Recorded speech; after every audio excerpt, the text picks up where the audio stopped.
শরৎচন্দ্র চট্টোপাধ্যায়ের আত্মজীবনীমূলক উপন্যাস শ্রীকান্ত, চতুর্থ খণ্ড, পর্ব ৯। আজ অবেলায় কলিকাতার বাসার উদ্দেশ্যে যাত্রা করিয়া বাহির হইয়াছি। তারপরে এর চেয়েও দুঃখময় বর্মায় নির্বাসন। ফিরিয়া আসিবার হয়তো আর সময়ও হইবে না, প্রয়োজনও ঘটিবে না। হয়তো এই যাওয়াই শেষের যাওয়া। গনিয়া দেখিলাম আজ 10 দিন। 10টা দিন জীবনের কতটুকুই বা। তথাপি মনের মধ্যে সন্দেহ নাই, 10 দিন পূর্বে যে আমি এখানে আসিয়াছিলাম এবং যে আমি বিদায় লইয়া আজ চলিয়াছি, তাহারা এক নয়। অনেককেই শখেদে বলিতে শুনিয়াছি, অমুক যে এমন হইতে পারে তাহা কে ভাবিয়াছে। অর্থাৎ অমুকের জীবনটা যেন সূর্যগ্রহণ চন্দ্রগ্রহণের মতো তাহার অনুমানের পাঁজিতে লেখা নির্ভুল হিসাব। গরমিলটা শুধু অভাবিত নয়, অন্যায়। যেন তাহার বুদ্ধির আঁক কষার বাহিরে দুনিয়ার আর কিছু নাই। জানেও না সংসারে কেবল বিভিন্ন মানুষই আছে, তাই নয়, একটা মানুষই যে কত বিভিন্ন মানুষে রূপান্তরিত হয় তাহার নির্দেশ খুঁজিতে যাওয়া বৃথা। এখানে একটা নিমেষও তীক্ষ্ণতায় তীব্রতায় সমস্ত জীবনকেও অতিক্রম করিতে পারে। সোজা রাস্তা ছাড়িয়া বনবাজারের মধ্য দিয়া এপথ ওপথ ঘুরিয়া ঘুরিয়া স্টেশন চলিয়াছিলাম। অনেকটা ছেলেবেলায় পাঠশালে যাবার মতো। ট্রেনের সময় জানি না, তাগিদও নাই। শুধু জানি ওখানে পৌঁছিলে যখন হোক গাড়ি একটা জুটিবেই।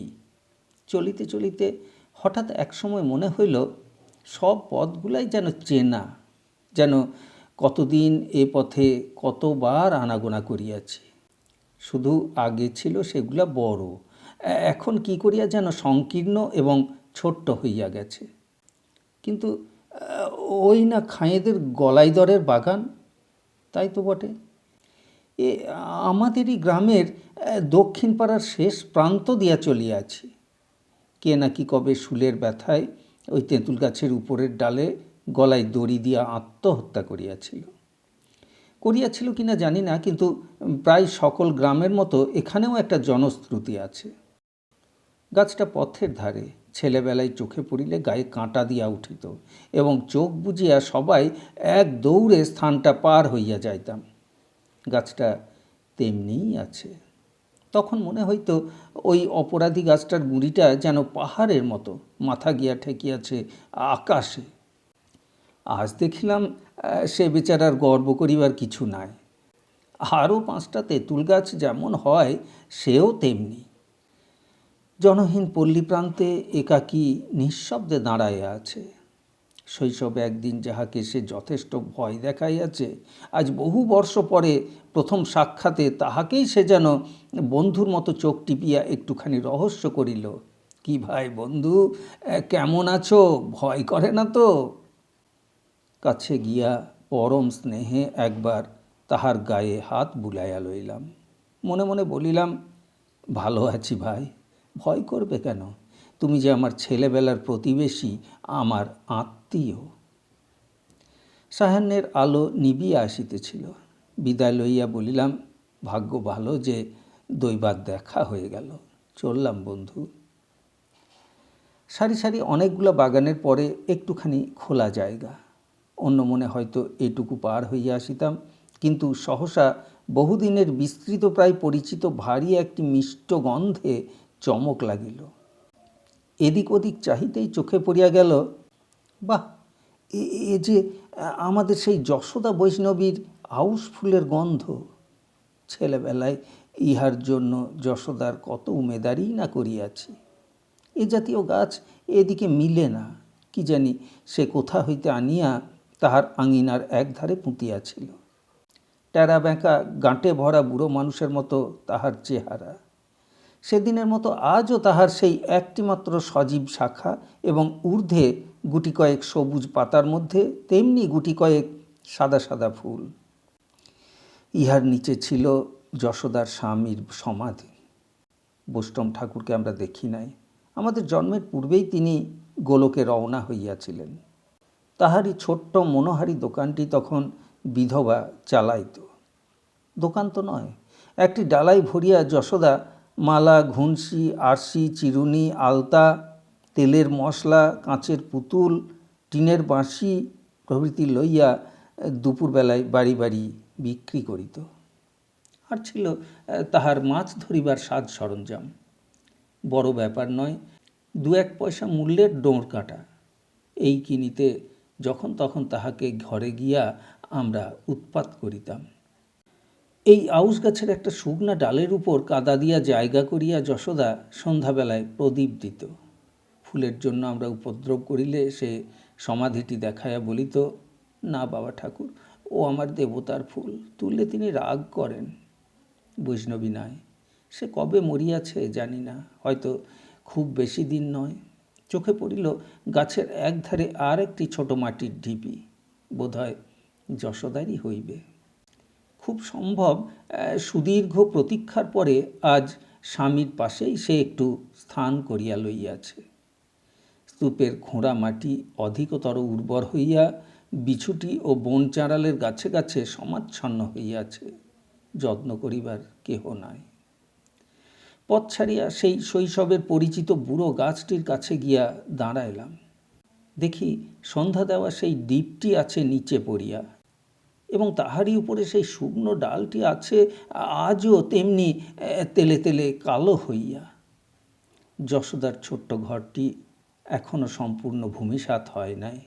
সহস্র ছিদ্রময় শতজীর্ণ খড়ের চালখানি দাঁড় ঢাকিয়া হুমড়ি খাইয়া পড়িয়া আজও প্রাণপণে আগলাইয়া আছে। 20-25 বর্ষ পূর্বের কত কথাই মনে পড়িল। কঞ্চির বেড়া দিয়া ঘেরা নিকানো মুছানো যশোদার উঠান আর সেই ছোট ঘরখানি, সে আজ এই হইয়াছে। কিন্তু এর চেয়েও ঢের বড় করুণ বস্তু তখনও দেখার বাকি ছিল। অকস্মাৎ চোখে পড়িল সেই ঘরের মধ্য হইতে ভাঙা চালের নিচে দিয়া গুঁড়ি মারিয়া একটা কঙ্কালসার কুকুর বাহির হইয়া আসিল।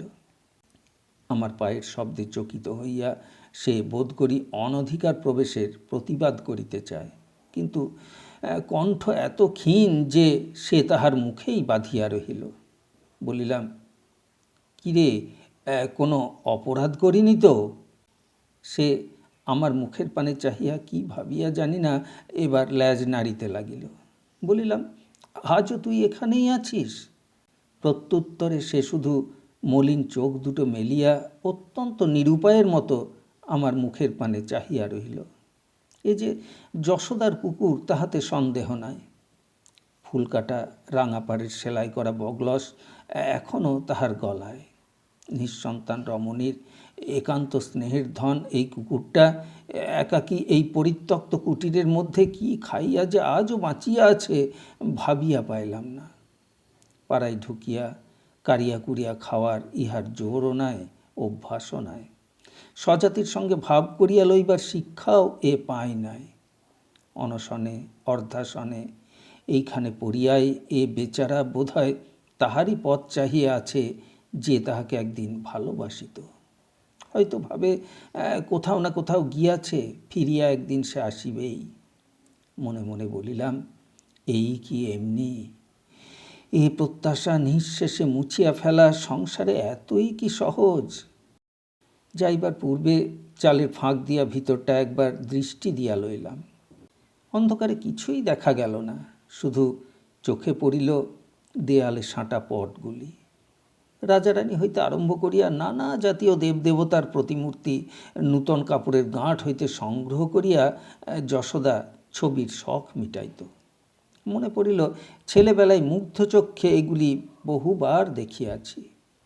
বৃষ্টির ছাটে ভিজিয়া দেয়ালে কাদা মাখিয়া এগুলি আজও কোনো মতে টিকিয়া আছে। আর রহিয়াছে পাশের কুলুঙ্গিতে তেমনি দুর্দশায় পড়িয়া সেই রং করা হাঁড়িটি। এর মধ্যে থাকিত তাহার আলতার বান্ডিল। দেখা মাত্রই সে কথা আমার মনে পড়িল। আজও কি কি যেন এদিকে ওদিকে পড়িয়াছে, অন্ধকারে ঠাহর হইল না। তাহারা সবাই মিলিয়া আমাকে প্রাণপণে কিসের যেন ইঙ্গিত করিতে লাগিল, কিন্তু সে ভাষা আমার অজানা। মনে হইল বাড়ির এক কোণে এ যেন মৃত শিশুর পরিত্যক্ত খেলাঘর। গৃহস্থালির নানা ভাঙাচোরা জিনিস দিয়া সযত্নে রচিত তাহার এই ক্ষুদ্র সংসারটিকে সে ফেলিয়া গেছে। আজ তাহাদের আদর নাই, প্রয়োজন নাই। আঁচল দিয়া বারবার ঝাড়া মোছা করিবার তাগিদ গেছে ফুরাইয়া। পড়িয়া আছে শুধু কেবল জঞ্জালগুলা কেহ মুক্ত করে নাই বলিয়া। সেই কুকুরটা একটুখানি সঙ্গে সঙ্গে আসিয়া থামিল। যতক্ষণ দেখা গেল দেখিলাম সে বেচারা এই দিকে এক দৃষ্টে চাহিয়া দাঁড়াইয়া আছে। তাহার সহিত পরিচয়ও এই প্রথম, শেষও এইখানে, তবু আগু বাড়াইয়া বিদায় দিতে আসিয়াছে। আমি চলিয়াছি কোন বন্ধুহীন লক্ষ্যহীন প্রবাসে, আর সে ফিরিবে তাহার অন্ধকার নিরালা ভাঙা ঘরে। এ সংসারে পথ চাহিয়া প্রতীক্ষা করিতে উভয়েরই কেহ নাই। বাগানটার শেষে সে চোখের আড়ালে পড়িল, কিন্তু মিনিট পাঁচেকের এই অভাগা সঙ্গীর জন্য বুকের ভিতরটা হঠাৎ হু হু করিয়া কাঁদিয়া উঠিল।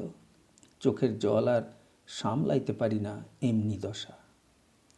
চলিতে চলিতে ভাবিতেছিলাম কেন এমন হয়। আর কোনো একটা দিনে এসব দেখিয়া হয়তো বিশেষ কিছু মনে হইত না, কিন্তু আজ আপন অন্তরাকাশই নাকি মেঘের ভারে ভারাতুর। তাই ওদের দুঃখের হাওয়ায় তাহারা অজস্র ধারায় ফাটিয়া পড়িতে চায়। স্টেশনে পৌঁছিলাম। ভাগ্য সুপ্রসন্ন, তখনই গাড়ি মিলিল। কলিকাতার বাসায় পৌঁছিতে অধিক রাত্রি হইবে না। টিকিট কিনিয়া উঠিয়া বসিলাম। বাঁশি বাজাইয়া সে যাত্রা শুরু করিল। স্টেশনের প্রতি তাহার মোহ নাই। সজল চক্ষে বারবার ফিরিয়া চাহিবার তাহার প্রয়োজন হয় না। আবার সেই কথাটাই মনে পড়িল, 10টা দিন মানুষের জীবনের কতটুকু, অথচ কতই না বড়। কাল প্রভাতে কমললতা একলা যাইবে ফুল তুলিতে, তারপরে চলিবে তাহার সারা দিনের ঠাকুর সেবা। কি জানি, দিন দশেকের সাথী নতুন গোসাইকে ভুলিতে তাহার কটা দিন লাগিবে। সেদিন সে বলিয়াছিল, সুখেই আছি গোসাই, যার পাদপদ্মে নিজেকে নিবেদন করে দিয়েছি, দাসীকে তিনি কখনো পরিত্যাগ করবেন না। তাই হোক, তাই যেন হয়। ছেলেবেলা হইতে নিজের জীবনের কোনো লক্ষ্যও নাই, জোর করিয়া কোনো কিছু কামনা করিতেও জানি না। সুখ দুঃখের ধারণাও আমার স্বতন্ত্র। তথাপি এতটা কাল কাটিল শুধু পরের দেখা দেখি, পরের বিশ্বাসে ও পরের হুকুম তামিল করিতে। তাই কোনো কাজই আমাকে দিয়া সুনির্বাহিত হয় না। দ্বিধায় দুর্বল সকল সংকল্প, সকল উদ্যমই আমার অনতি দূরে ঠোকর খাইয়া পথের মধ্যে ভাঙিয়া পড়ে। সবাই বলে অলস, সবাই বলে অকেজ। তাই বোধ করি ওই অকেজ বৈরাগীদের আঘাতেই আমার অন্তর্বাসী অপরিচিত বন্ধু অস্ফুট ছায়ারূপে আমাকে দেখা দিয়া গেলেন। বারবার করিয়া মুখ ফিরাইলাম, বারবার স্মিত হাস্যে হাত নাড়িয়া কি যেন ইঙ্গিত করিলেন। আর ওই বৈষ্ণবী কমললতা, ওর জীবনটা যেন প্রাচীন বৈষ্ণব কবিচিত্তের অশ্রু জলের গান। ওর ছন্দের মিল নাই, ব্যাকরণে ভুল আছে, ভাষার ত্রুটি অনেক, কিন্তু ওর বিচার তো সেদিক দিয়া নয়। ও যেন তাহাদেরই দেওয়া কীর্তনের সুর, মর্মে যাহার পশে সেই শুধু তাহার খবর পায়। ও যেন গোধূলি আকাশে নানা রঙের ছবি, ওর নাম নাই, সংজ্ঞা নাই।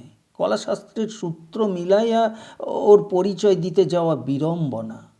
আমাকে বলিয়াছিল, চলো না গোসাই, এখান থেকে যায়, গান গেয়ে পথে পথে দুজনের দিন কেটে যাবে। বলিতে তাহার বাধে নাই, কিন্তু আমার বাধিল। আমার নাম দিল সে নতুন গোসাই। বলিল, ও নামটা আমাকে যে মুখে আনতে নেই গোসাই। তাহার বিশ্বাস আমি তাহার গত জীবনের বন্ধু, আমাকে তাহার ভয় নাই। আমার কাছে সাধনায় তাহার বিঘ্ন ঘটিবে না। বৈরাগী দ্বারিকাদাসের শিষ্যাসে কি জানি কোন সাধনায় সিদ্ধিলাভের মন্ত্র তিনি দিয়াছিলেন। অকস্মাৎ রাজলক্ষ্মীকে মনে পড়িল তাহার সেই চিঠি, স্নেহ ও স্বার্থে মিশামিশি সেই কঠিন লিপি। তবুও জানি এই জীবনের পূর্ণচ্ছেদে সে আমার শেষ হইয়াছে। হয়তো এ ভালোই হইয়াছে, কিন্তু সে শূন্যতা ভরিয়া দিতে কি কোথায় কেহ আছে? জানালার বাহিরে অন্ধকারে চাহিয়া চুপ করিয়া বসিয়া রহিলাম। একে একে কত কথা, কত ঘটনাই স্মরণ হইল। শিকারের আয়োজনে কুমার সাহেবের সেই তাঁবু, সেই দলবল, বহু বর্ষ পরে প্রবাসে সেই প্রথম সাক্ষাতের দিন, দীপ্ত কালো চোখে তাহার সে কি বিস্ময় বিমুগ্ধ দৃষ্টি। যে মরিয়াছে বলিয়া জানিতাম, তাহাকে চিনিতে পারি নাই। সেদিন শ্মশান পথে তাহার সে কি ব্যগ্র ব্যাকুল মিনতি, শেষে ক্রুদ্ধ হতাশ্বাসে সে কি তীব্র অভিমান। পথরোধ করিয়া কহিল, যাবে বললেই তোমাকে যেতে দেব নাকি? কই যাও তো দেখি। এই বিদেশে বিপদ ঘটলে দেখবে কে? ওরা না আমি? এবার তাহাকে চিনিলাম। এই জোরই তাহার চিরদিনের সত্য পরিচয়।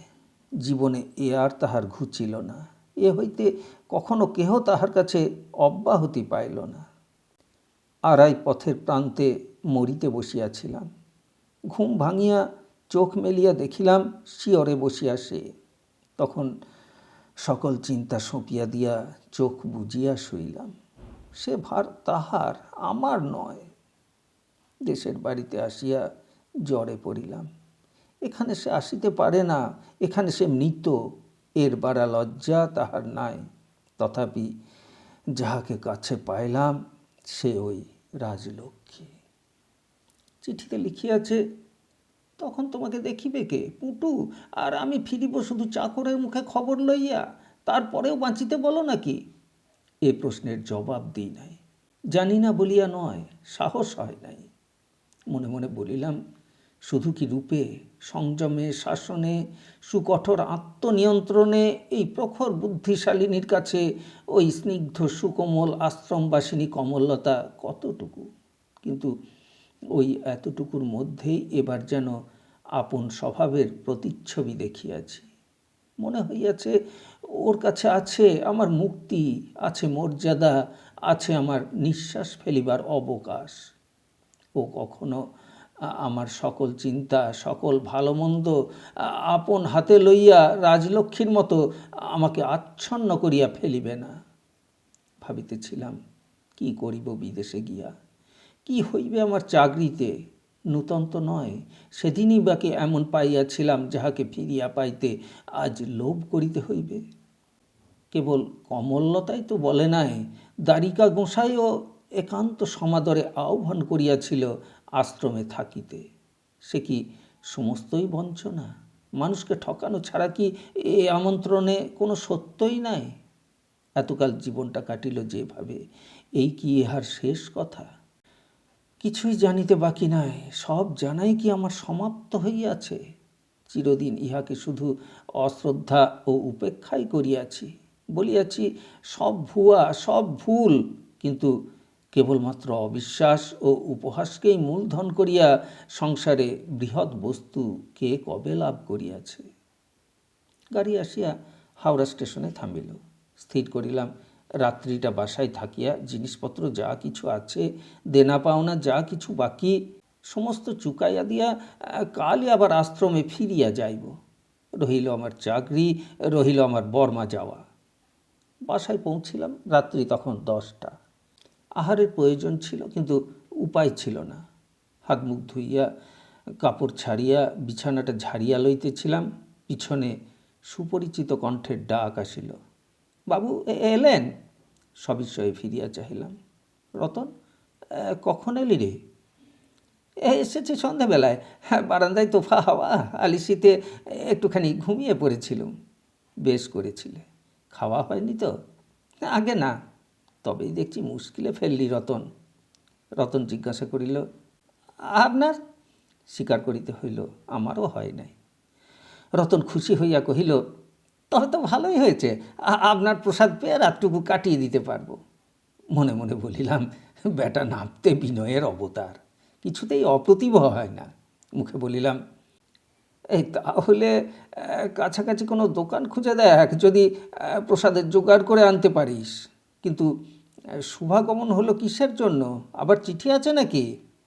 রতন কহিল, আগে না, চিঠি লেখালেখিতে অনেক ভজকট, যা বলবার তিনি মুখেই বলবেন। তার মানে আবার আমাকে যেতে হবে নাকি? আগে না, মা নিজেই এসেছেন। শুনিয়া অত্যন্ত ব্যস্ত হইয়া পড়িলাম। এই রাত্রে কোথায় রাখি, কি বন্দোবস্ত করি ভাবিয়া পাইলাম না। কিন্তু কিছু তো একটা করা চাই। জিজ্ঞাসা করিলাম, এসে পর্যন্ত কি ঘোড়ার গাড়িতেই বসে আছেন নাকি? রতন হাসিয়া কহিল, মা সেই মানুষই বটে। না বাবু, আমরা 4 দিন হলো এসেছি, এই 4টে দিনই আপনাকে দিনরাত পাহাড় দিচ্ছি। চলুন।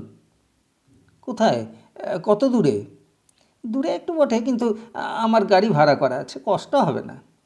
অতএব আর এক দফা জামা কাপড় পরিয়া দরজায় তালা বন্ধ করিয়া যাত্রা করিতে হইল।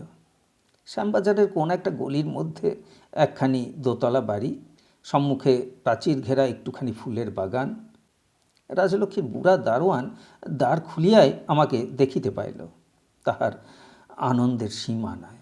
ঘাড় নাড়িয়া মস্ত নমস্কার করিয়া জিজ্ঞাসা করিল, আচ্ছা বাবুজি? বলিলাম, হ্যাঁ তুলসী দাস, ভালো আছি। তুমি ভালো আছো? প্রত্যুত্তরে সে তেমনি আর একটা নমস্কার করিল। তুলসী মুঙ্গের জেলার লোক, জাতিতে কুর্মী। ব্রাহ্মণ বলিয়া আমাকে সে বরাবর বাংলা রীতিতে পা ছুঁইয়া প্রণাম করে। আর একজন হিন্দুস্থানি চাকর আমাদের শব্দ সারাই বোধ করি সেইমাত্র ঘুম ভাঙিয়া উঠিয়াছে। রতনের প্রচণ্ড তাড়ায় সে বেচারা উদ্ভ্রান্ত হইয়া পড়িল। অকারণে অপরকে ধমক দিয়া রতন এ বাড়িতে আপন মর্যাদা বহাল রাখে। বলিল, এসে পর্যন্ত কেবল ঘুম মারছো আর রুটি সাঁটছো বাবা, তামাকটুকু পর্যন্ত সেজে রাখতে পারো নি? যাও যাও জলদি। এ লোকটি নূতন, ভয়ে ছুটাছুটি করিতে লাগিল। উপরে উঠিয়া সম্মুখের বারান্দা পার হইয়া একখানি বড় ঘর, গ্যাসের উজ্জ্বল আলোকে আলোকিত, আগাগোড়া কার্পেট পাতা, তাহার উপরে ফুলকাটা জাজিম ও গোটা 2 তাকিয়া। কাছেই আমার বহু ব্যবহৃত অত্যন্ত প্রিয় গুড়গুড়িটি এবং ইহারই অদূরে সযত্নে রাখা আমার জরির কাজ করা মখমলের চটি। এটি রাজলক্ষ্মীর নিজের হাতে বোনা। পরিহাস ছলে আমার একটা জন্মদিনে সে উপহার দিয়াছিল। পাশের ঘরটিও খোলা। এ ঘরেও কেহ নাই। খোলা দরজার ভিতর দিয়ে উঁকি দিয়া দেখিলাম, একধারে নূতন কেনা খাটের উপর বিছানা পাতা, আর একধারে তেমনি নূতন আলনায় সাজানো শুধু আমারই কাপড় জামা। গঙ্গামাটিতে যাইবার পূর্বে এগুলি তৈরি হইয়াছিল। মনেও ছিল না, কখনো ব্যবহারেও লাগে নাই। রতন ডাকিল, মা যাই বলিয়া সাড়া দিয়া রাজলক্ষ্মী সম্মুখে আসিয়া দাঁড়াইল। পায়ের ধুলা লইয়া প্রণাম করিয়া বলিল, রতন, তামাক নিয়ে আই বাবা, তোকেও এ কদিন অনেক কষ্ট দিলুম। কষ্ট কিছুই নয় মা, সুস্থ দেহে ওকে যে বাড়ি ফিরিয়ে আনতে পেরেছি, এই আমার ঢের। এই বলিয়া সে নিচে নামিয়া গেল। রাজলক্ষ্মীকে নূতন চোখে দেখিলাম। দেহে রূপ ধরে না। সেদিনের পিয়ারিকে মনে পড়িল। শুধু কয়েকটা বছরের দুঃখ শোকের ঝড় জলে স্নান করিয়া যেন সে নবকলেবর ধরিয়া আসিয়াছে। এই দিন চারেকের নূতন বাড়িটার বিলি ব্যবস্থায় বিস্মিত হই নাই, কারণ তাহার একটা বেলার গাছতলার বাসাও সুশৃঙ্খলায় সুন্দর হইয়া উঠে। কিন্তু রাজলক্ষ্মী আপনাকে আপনি যেন এই কদিনেই ভাঙিয়া গড়িয়াছে। আগে সে অনেক গহনা পরিত, মাঝখানে সমস্ত খুলিয়া ফেলিল যেন সন্ন্যাসিনী। আজ আবার পরিয়াছে, গোটা কয়েক মাত্র। কিন্তু দেখিয়া মনে হইল সেগুলা অতিশয় মূল্যবান। অথচ পরনের কাপড়খানা দামি নয়, সাধারণ মিলের শাড়ি, 8 পৌরে, ঘরে পরিবার। মাথার আঁচলের পাড়ের নিচে দিয়া ছোট চুল গালের আশেপাশে ঝুলিতেছে। ছোট বলিয়াই বোধ হয় তাহারা শাসন মানে নাই। দেখিয়া অবাক হইয়া রহিলাম। রাজলক্ষ্মী বলিল, কি অত দেখছ? দেখছি তোমাকে। নূতন নাকি? তাই তো মনে হচ্ছে। আমার কি মনে হচ্ছে জানো? না, মনে হচ্ছে রতন তামাক নিয়ে আসবার আগে আমার হাত দুটো তোমার গলায় জড়িয়ে দিই। দিলে কি করবে বলো তো? বলিয়াই হাসিয়া উঠিল। কহিল, ছুঁড়ে ছুঁড়ে ফেলে দেবে না তো? আমিও হাসি রাখিতে পারিলাম না। বলিলাম, দিয়েই দেখো না। কিন্তু এত হাসি সিদ্ধি খেয়েছ নাকি? সিঁড়িতে পায়ের শব্দ পাওয়া গেল। বুদ্ধিমান রতন একটু জোর করিয়াই পা ফেলিয়া উঠিতেছিল। রাজলক্ষ্মী হাসি চাপিয়া চুপি চুপি বলিল, রতন আগে যাক, তারপর তোমাকে দেখাচ্ছি সিদ্ধি খেয়েছি কি আর কিছু খেয়েছি। কিন্তু বলিতে বলিতে তাহার গলা হঠাৎ ভারী হইয়া উঠিল। কহিল, এই অজানা জায়গায় 4-5 দিন আমাকে একলা রেখে তুমি পুটুর বিয়ে দিতে গিয়েছিলে। জানো রাত দিন আমার কি করে কেটেছে? হঠাৎ তুমি আসবে আমি জানবো কি করে? হ্যাঁ গো হ্যাঁ, হঠাৎ বই কি, তুমি সব জানতে, শুধু আমাকে জব্দ করার জন্যেই চলে গিয়েছিলে। রতন আসিয়া তামাক দিল, বলিল, এই কথা আছে মা, বাবুর প্রসাদ পাবো, ঠাকুরকে খাবার আনতে বলে দেব, রাত 12টা হয়ে গেল। 12টা শুনিয়া রাজলক্ষ্মী ব্যস্ত হইয়া উঠিল। ঠাকুর পারবে না বাবা, আমি নিজে যাচ্ছি, তুই আমার শোবার ঘরে একটা জায়গা করে দে। খাইতে বসিয়া আমার গঙ্গামাটির শেষের দিনগুলোর কথা মনে পড়িল। তখন এই ঠাকুর ও এই রতনই আমার খাবার তত্ত্বাবধান করিত। তখন রাজলক্ষ্মীর খোঁজ লইবার সময় হইত না। আজ কিন্তু ইহাদের দিয়া চলিবে না, রান্নাঘরে তাহার নিজের যাওয়া চাই। কিন্তু এইটাই তাহার স্বভাব, ওটা ছিল বিকৃতি। বুঝিলাম কারণ যাহাই হোক, আবার সে আপনাকে ফিরিয়া পাইয়াছে। খাওয়া সাঙ্গ হইলে রাজলক্ষ্মী জিজ্ঞাসা করিল, পুটুর বিয়ে কেমন হলো? বলিলাম, চোখে দেখিনি, কানে শুনেছি, ভালোই হয়েছে। চোখে দেখনি? এতদিন তবে ছিলে কোথায়? বিবাহের সমস্ত ঘটনা খুলিয়া বলিলাম। শুনিয়া সে ক্ষণকাল গালে হাত দিয়া থাকিয়া কহিল, অবাক করলে, আসবার আগে পুটুকে কিছু একটা যৌতুক দিয়েও এলে না? সে আমার হয়ে তুমি দিও। রাজলক্ষ্মী বলিল, তোমার হয়ে কেন, নিজের হয়েই মেয়েটাকে কিছু পাঠিয়ে দেব, কিন্তু ছিলে কোথায় বললে না? বলিলাম, মুরারিপুরে বাবাজিদের আখড়ার কথা মনে আছে? রাজলক্ষ্মী কহিল, আছে বই কি, বৈষ্ণবীরা ওখান থেকেই তো পাড়ায় পাড়ায় ভিক্ষে করতে আসতো। ছেলেবেলার কথা আমার খুব মনে আছে, সেইখানেই ছিলাম। শুনিয়া যেন রাজলক্ষ্মীর গায়ে কাঁটা দিল। সেই বৈষ্ণবদের আগ্রায়? মা গো মা, বলো কি গো, তাদের যে শুনেছি সব ভয়ঙ্কর ইল্লুতে কাণ্ড। কিন্তু বলিয়ায় সহসা উচ্চকণ্ঠে হাসিয়া ফেলিল। শেষে মুখে আঁচল চাপিয়া কহিল, তা তোমার অসাধ্যি কাজ নেই। আর এই যে মূর্তি দেখেছি, মাথায় জট পাকানো, গাময় রুদ্রাক্ষীর মালা, হাতে পেতলের বালা, সে অপরূপ। কথা শেষ করিতে পারিল না, হাসিয়া লুটাইয়া পড়িল। রাগ করিয়া তুলিয়া বসাইয়া অবশেষে বিষম খাইয়া মুখে কাপড় গুজিয়া অনেক কষ্টে হাসি থামিলে বলিল, বষ্টমীরা কি বললে তোমায়? নাক খাঁদা উল্কি পরা অনেকগুলো সেখানে থাকে যে গো। আর একটা তেমনি প্রবল হাসির ঝোঁক আসিতেছিল। সতর্ক করিয়া দিয়া বলিলাম, এবার হাসলে ভয়ানক শাস্তি দেব, কাল চাকরদের সামনে মুখ বার করতে পারবে না। রাজলক্ষ্মী সভয়ে সরিয়া বসিল, মুখে বলিল, সে তোমার মতো বীর পুরুষের কাজ নয়, নিজেই লজ্জায় বেরোতে পারবে না, সংসারে তোমার মতো ভীতু মানুষ আর আছে নাকি? বলিলাম, কিছুই জানো না লক্ষ্মী, তুমি অবজ্ঞা করলে ভীতু বলে, কিন্তু সেখানে একজন বৈষ্ণবী বলতো আমাকে অহংকারী, দাম্ভিক। কেন, তার কি করেছিলে? কিছুই না, সে আমার নাম দিয়েছিল নতুন গোসাই। বলতো, গোসাই, তোমার মতো উদাসীন বৈরাগী মনের চেয়ে দাম্ভিক মন পৃথিবীতে আর দুটি নেই। রাজলক্ষ্মীর হাসি থামিল, কহিল, কি বললে সে? বললে, এরকম উদাসীন বৈরাগী মনের মানুষের চেয়ে দাম্ভিক ব্যক্তি দুনিয়ায় আর খুঁজে মেলে না, অর্থাৎ কিনা আমি দুর্ধর্ষ বীর, ভীতু মোটেই নই। রাজলক্ষ্মী মুখ গম্ভীর হইল, পরিহাসে কানও দিল না, কহিল, তোমার উদাসী মনের খবর সে মাগি পেলে কি করে? বলিলাম, বৈষ্ণবীদের প্রতি ওরূপ অশিষ্ট ভাষা অতিশয় আপত্তিকর। রাজলক্ষ্মী কহিল, তা জানি, কিন্তু তিনি তোমার নাম তো দিলেন নতুন গোসাই, তার নামটি কি? কমললতা। কেউ কেউ রাগ করে কমলিলতাও বলে, বলে ও জাদু জানে, বলে ওর কীর্তন গানে মানুষ পাগল হয়, সে যা চায় তাই দেয়। তুমি শুনেছ? শুনেছি, চমৎকার। ওর বয়স কত? বোধ হয় তোমার মতোই হবে, একটু বেশি হতেও পারে। দেখতে কেমন? ভালো, অন্তত মন্দ বলা চলে না। নাক খাঁদা উল্কি পড়া যাদের তুমি দেখেছ তাদের দলের নয়, এ ভদ্র ঘরের মেয়ে। রাজলক্ষ্মী কহিল, সে আমি ওর কথা শুনেই বুঝেছি, যে কদিন ছিলে তোমাকে যত্ন করতো তো। বললাম, হ্যাঁ, আমার কোনো নালিশ নেই। রাজলক্ষ্মী হঠাৎ একটা নিঃশ্বাস ফেলিয়া বলিয়া উঠিল, তা করুক, যে সাধ্যি সাধনায় তোমাকে পেতে হয় তাতে ভগবান মেলে, সে বৈষ্ণব বৈরাগীর কাজ নয়। আমি ভয় করতে যাব কোথাকার কি এক কমললতাকে, ছি। এই বলিয়া সে উঠিয়া বাহিরে চলিয়া গেল। আমার মুখ দিয়াও একটা বড় নিঃশ্বাস পড়িল। বোধহয় একটু বিমনা হইয়া পড়িয়াছিলাম, এই শব্দে হুঁশ হইল। মোটা তাকিয়াটা টানিয়া লইয়া চিত হইয়া তামাক টানিতে লাগিলাম। উপরে কোথায় একটা ছোট মাকড়সা ঘুরিয়া ঘুরিয়া জাল বুনিতেছিল। উজ্জ্বল গ্যাসের আলোয় ছায়াটা তার মস্ত বড় বিভৎস জন্তুর মতো কড়িকাঠের গায়ে দেখাইতে লাগিল। আলোকের ব্যবধানে ছায়াটাও কত গুণেই না কায়াটাকে অতিক্রম করিয়া যায়। রাজলক্ষ্মী ফিরিয়া আসিয়া আমারই বালিশের এক কোণে কনুইয়ের ভর দিয়া ঝুঁকিয়া বসিল। হাত দিয়া দেখিলাম তাহার কপালের চুলগুলা ভিজা, বোধহয় এইমাত্র চোখে মুখে জল দিয়া আসিল।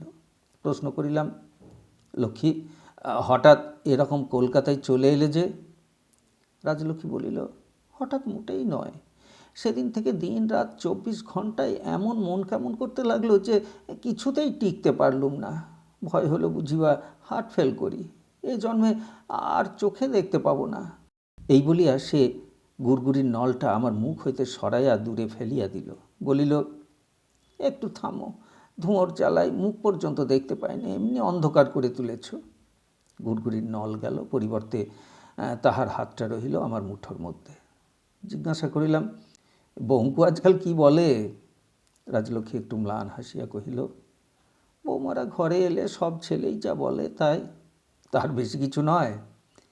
কিছু নয় তা বলি নে, কিন্তু ও আমাকে কি দুঃখ দেবে? দুঃখ দিতে পারো তো শুধু তুমি, তোমরা ছাড়া সত্যিকার দুঃখ মেয়েদের আর কেউ দিতে পারে না। কিন্তু আমি কি দুঃখ কখনো তোমাকে দিয়েছি লক্ষ্মী? রাজলক্ষ্মী অনাবশ্যক আমার কপালটা হাত দিয়ে একবার মুছিয়া দিয়া বলিল, কখনো না, বরঞ্চ আমি তোমাকে আজ পর্যন্ত কত দুঃখই না দিলাম।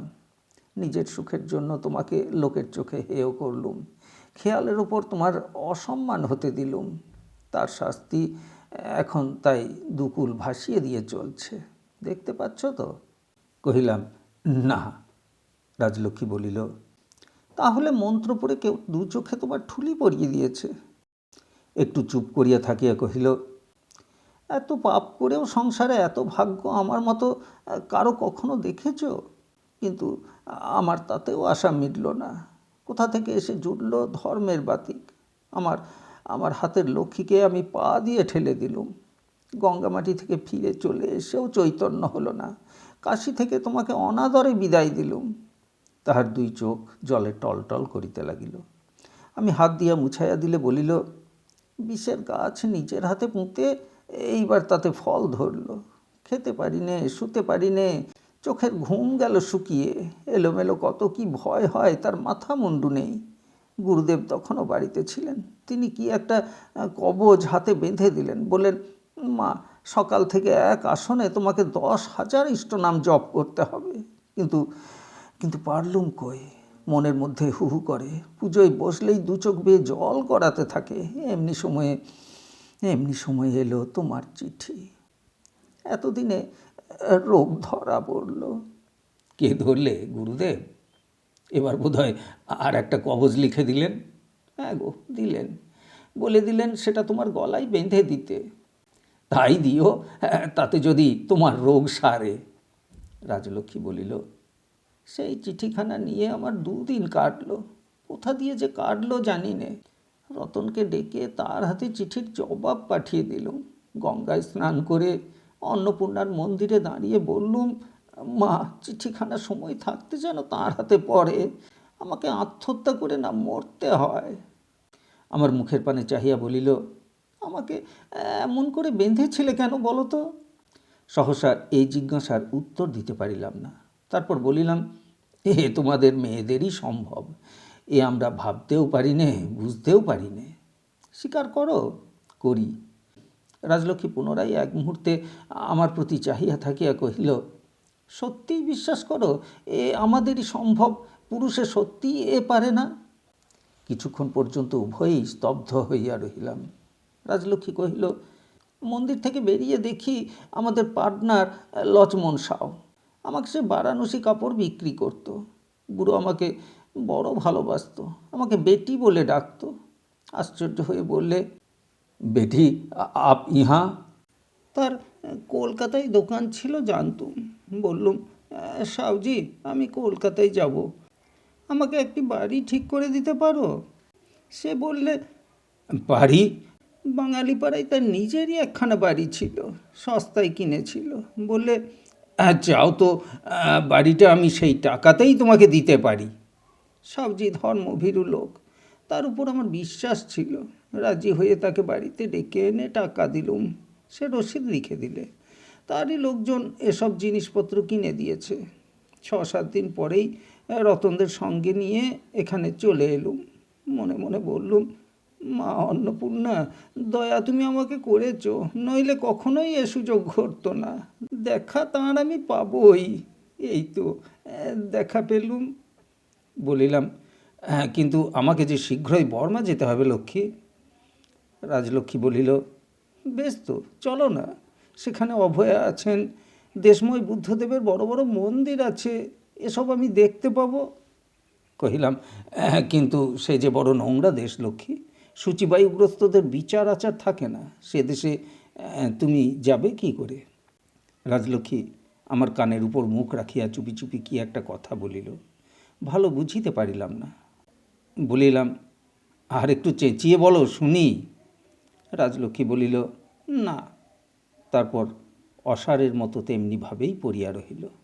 শুধু তাহার উষ্ণ ঘন নিঃশ্বাস আমার গলার উপরে, গালের উপরে আসিয়া পড়িতে লাগিল।